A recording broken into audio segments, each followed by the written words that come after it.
بسم اللہ الرحمن الرحیم۔ السلام علیکم، آپ دیکھ رہے ہیں الف نیوز اور میں ہوں آپ کے ساتھ ماجد علی۔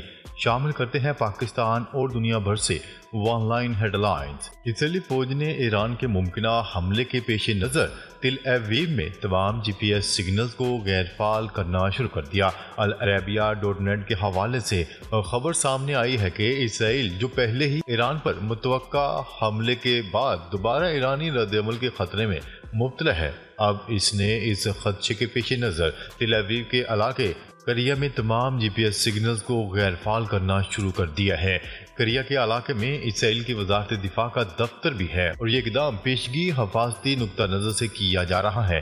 رپورٹ کے مطابق اسرائیلی فوج ایران پر متوقع حملے کی تیاری کر رہا ہے۔ اس تیاری میں فضائی دفاعی نظام، اسرائیلی فوج میں کنٹرول سسٹم، وزارت دفاع، ہوم فرنٹ کمانڈ، حکومتی وزارتیں، خاص طور پر وزارت دفاع اور حساس تنصیبات کے لیے اعلیٰ سطح کی تیاری شامل تھی۔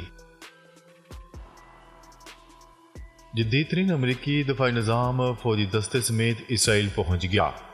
امریکی صدر جو بائیڈن نے وزیر دفاع لائیڈ آسٹن کو ہدایت کی ہے کہ امریکہ کا جدید ترین فضائی دفاعی نظام تھاڈ کو مشرق وسطی میں امریکی فوجیوں سمیت ڈپلائے کیا جائے۔ غیر ملکی خبرساں ادارے کی رپورٹ کے مطابق امریکہ کی طرف سے اسرائیل میں اپنی فوجیوں کی یہ ڈپلائمنٹ غزہ میں جاری ایک سال سے زیادہ اسرائیلی جنگ کے دوران پہلی بار کی جا رہی ہے۔ اس سے پہلے اعلان کر کے براہ راست امریکی فوجی اسرائیل نہیں بھیجے گئے تھے، جس سے ظاہر ہوتا ہے کہ اسرائیل اور ایران کے درمیان کشیدگی کی بلند ترین صورتحال مشرق وسطی میں امریکی فوجی مداخلت کا باعث بننے جا رہی ہے۔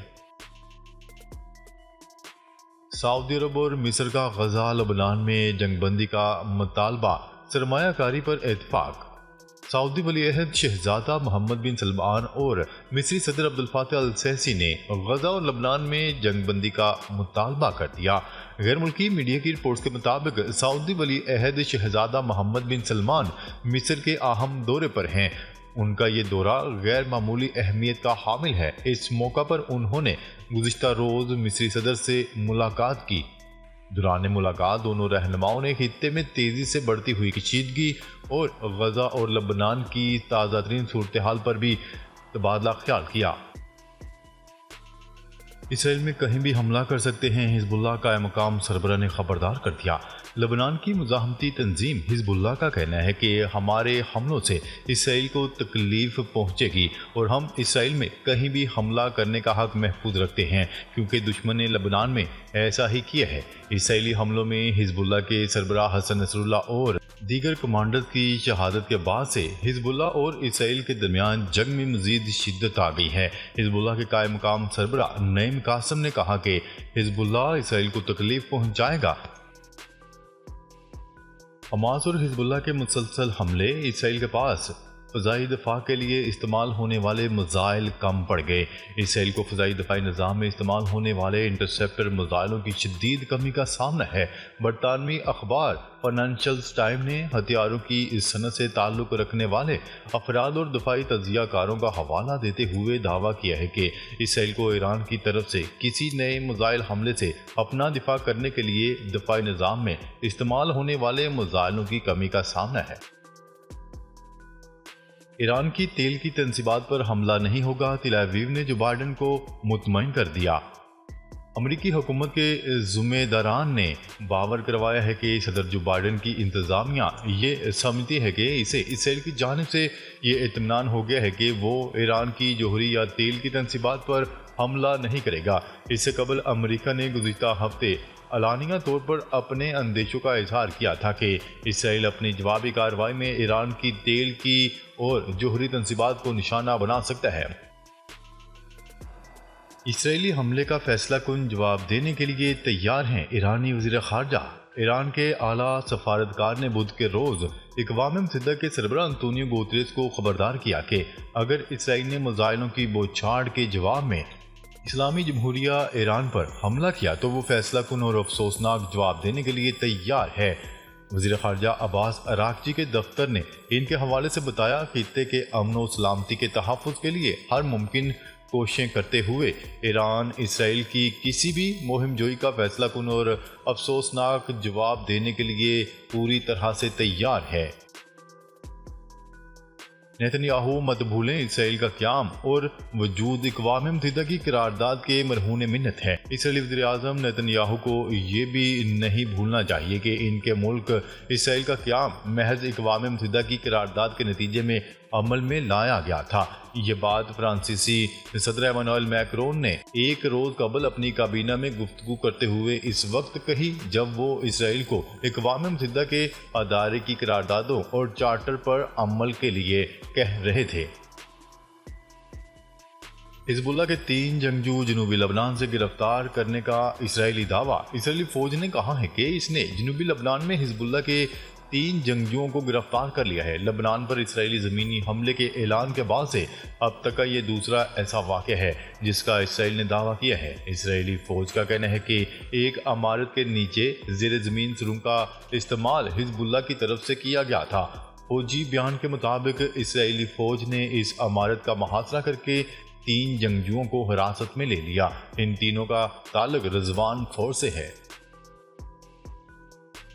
سعودی عرب کے ولی عہد شہزادہ محمد بن سلمان بیلجیم روانہ ہو گئے۔ وہ سعودی فرمانروا شاہ سلمان بن عبدالعزیز کی ہدایت پر خلیجی یورپی سربراہی اجلاس میں مملکت کے وفد کی قیادت کریں گے۔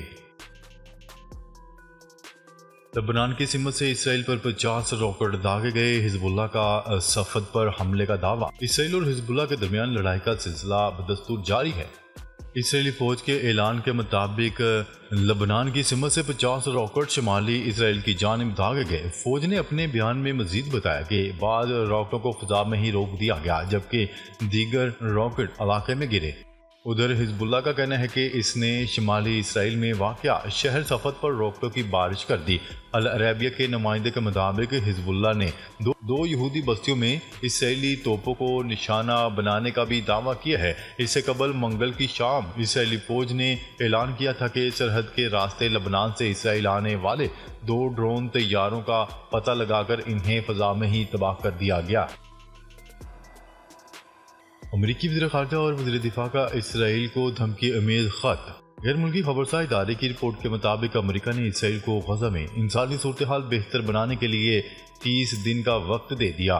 امریکی وزیر خارجہ اور وزیر دفاع نے اسرائیل کو فوری اقدامات کرنے کی ضرورت پر زور دیا۔ خط کے متن کے مطابق اگر اسرائیل نے اقدامات نہ کیے تو قانونی کارروائی کا سامنا کرنا پڑے گا۔ اسرائیل کو مزید جارحیت پر سنگین نتائج بھگتنا ہوں گے۔ عمر عبداللہ نے مقبوضہ کشمیر کے وزیر اعلیٰ کا حلف اٹھا لیا۔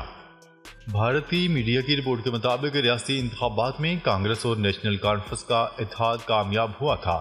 لیفٹیننٹ گورنر منوج سنہا نے عمر عبداللہ سے عہدے کا حلف لیا۔ حلف برداری کی تقریب شیر کشمیر انٹرنیشنل کنونشن سینٹر میں ہوئی۔ عمر عبداللہ نے دوسری مرتبہ مقبوضہ کشمیر کے وزیر اعلیٰ کا عہدہ سنبھالا ہے۔ اس سے قبل 2009 سے 2014 تک کانگریس کی اتحاد سے وزیر اعلیٰ رہ چکے ہیں۔ ملائیشیا کے سابق وزیر اعظم مہاتیر محمد کی طبیعت ناساز، ہسپتال منتقل۔ سابق وزیر اعظم کے مشیر کا بتانا ہے کہ مہاتیر محمد کو سانس کی نالی میں انفیکشن کے سبب کل شام ہسپتال داخل کروایا گیا تھا جہاں ان کا علاج جاری ہے۔ مہاتیر محمد کو پہلے بھی دل کی تکلیف رہی ہے اور ان کی سرجریز بھی ہو چکی ہیں جبکہ انہیں آخری مرتبہ جولائی میں ہسپتال داخل ہونا پڑا۔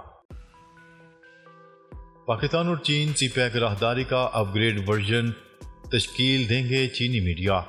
چین کے سرکاری خبرساں ایجنسی کی رپورٹ کے مطابق پاکستان اور چین سی پیک راہداری کا اپ گریڈ ورژن تشکیل دیں گے۔ چین نے پاکستان کو گوادر پورٹ کے لیے پانی اور بجلی کی فراہمی جیسے مسائل کے حل کے عزم کا اظہار کیا۔ چینی سرکاری میڈیا کا کہنا ہے کہ چین اور پاکستان نے چینی صوبے سنکیانگ اور پاکستان کے درمیان زرعی تعاون کو فروغ دینے پر بھی اتفاق کیا۔